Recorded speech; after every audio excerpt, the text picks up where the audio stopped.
Daniel stands firm whatever the result. March 12.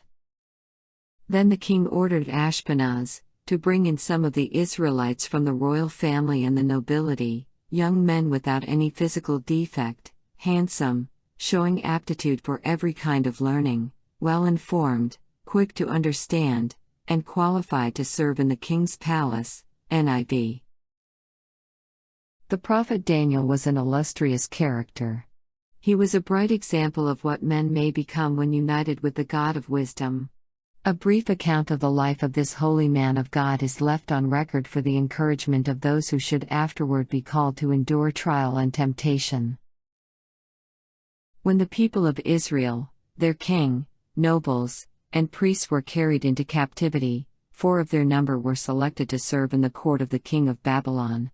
One of these was Daniel, who early gave promise of the remarkable ability developed in later years. These youth were all of princely birth, and are described as children in whom was no blemish, but well favored, and skillful in all wisdom, and cunning in knowledge, and understanding science, and such as had ability in them.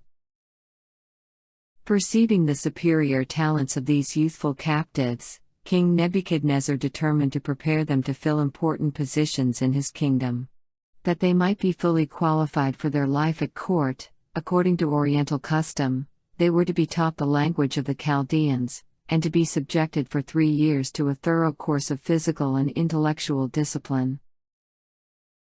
The youth in this school of training were not only to be admitted to the royal palace, but it was provided that they should eat of the meat and drink of the wine which came from the king's table.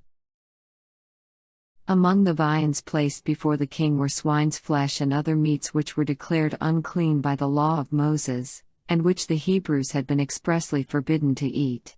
Here Daniel was brought to a severe test. Should he adhere to the teachings of his fathers concerning meats and drinks, and offend the king, and probably lose not only his position but his life? Or should he disregard the commandment of the Lord and retain the favor of the king, thus securing great intellectual advantages and the most flattering worldly prospects? Daniel did not long hesitate. He decided to stand firm in his integrity, let the result be what it might. He purposed in his heart that he would not defile himself with a portion of the king's meat, nor with the wine which he drank. He made God his strength, and the fear of God was continually before him in all the transactions of his life.